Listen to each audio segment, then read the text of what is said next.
PTM का show cause notice मैंने फाड़ा, नवाज शरीफ और मरियम साहिबा को जवाब दे नहीं हूं। बिलावल भुट्टो जरदारी ने बदीन में न्यूज़ कॉन्फ्रेंस में साफ कह दिया, बोले शहबाज शरीफ जो कहेंगे उसे नून लीग की पॉलिसी समझेंगे, उनके मुताबिक ही सियासत करेंगे।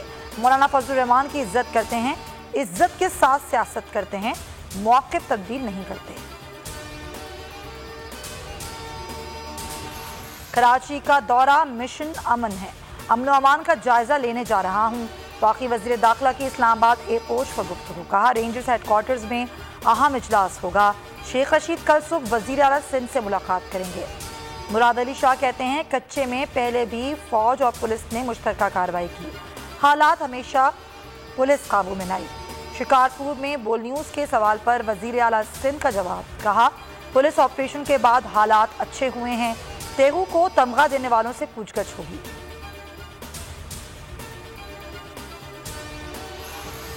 चौधरी निसार ने 3 साल बाद पंजाब असम्बली की रुकनीत का हल्फ उठा लिया। डिप्टी स्पीकर दोस्त मोहम्मद मजारी ने हल्फ लिया, साबिक वज़ीर दाखिला ने हल्फ हुकूमती बेंचों पर लिया। धक्कम पेल के बाद चौधरी निसार मीडिया से बात ना कर सके।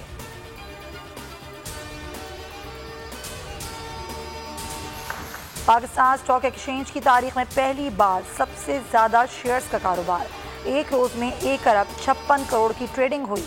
डॉक्टर शहबाज गिल ने शुक्र अदा किया, ट्वीट में कहा कि पिछले तमाम रिकॉर्ड टूट गए।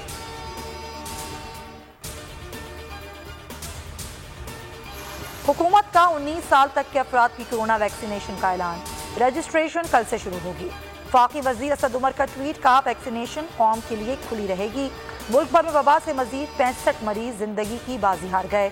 2724 नए केसेस रिपोर्ट, 24 घंटों में मुस्बत केसेस की शरह 4.61% रही।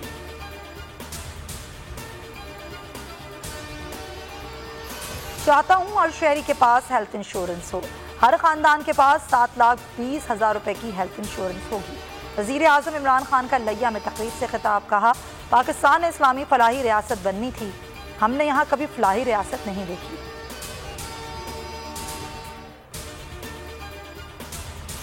जस्टिस काजी फाइज ईसा रेफरेंस, सदर मुमलिकत का सुप्रीम कोर्ट से फिर रुजू, दरख्वास्तों की दोबारा समाअत के लिए नई दरख्वास्त दायर कर दी। सदर ने आज खुद नोटिस दायरा इख्तियार के तहत दरख्वास्त दायर की। 70 सफ़हात पर मुश्तमिल दरख्वास्त में जस्टिस काजी फाइज ईसा को फरीक बनाया गया है।